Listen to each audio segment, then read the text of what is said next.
My name is Phil Walls. I'm Chief Clinical Officer for MyMatrix. Thank you for joining us in the second installment of our series of vlogs concerning analgesics. Now, I'm sure many of you noticed in the recent drug trend reports that we published this year that opioids remain the number one category of drugs that we see used in workers' compensation. I want to draw your attention to something else, though. Let's look at the top four categories. 3 out of the top 4 all have something to do with analgesia. So it's not just the opioids. Opioids were number 1, but number 2 were the NSAIDs, or non-steroidal anti-inflammatory drugs, and number 4 was anti-seizure medication. So when we think about analgesia, typically we think about the amount of money or the number of prescriptions for opioids. Let's start thinking holistically in terms of all of these.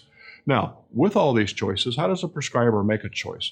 Well, they have to, first of all, start with the patient. Look at the patient also holistically. What comorbid conditions does that patient have? The presence of diabetes or heart disease, for example, should play a role in the selection of appropriate drug therapy. Next, what type pain does the patient have?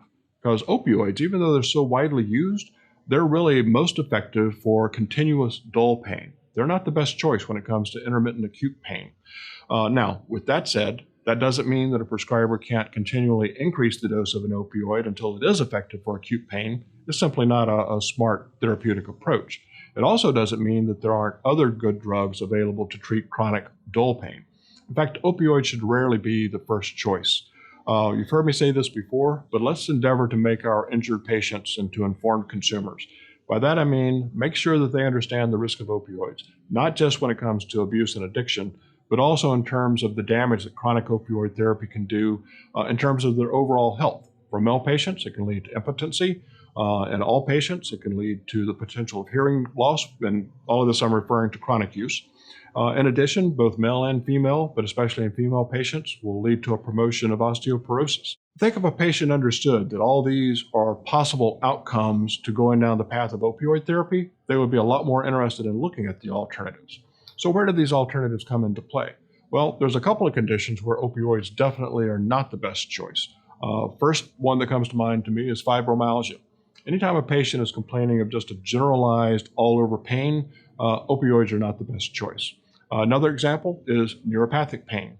We have some non-narcotic analgesics that are much, much better when it comes to the management of these. Now, that doesn't mean that the non-narcotic analgesics aren't without side effects. They do have side effects, but fortunately, none of these include the potential for abuse and addiction. So next time, we will get into more detail regarding the non-narcotic analgesics. Thank you for joining us.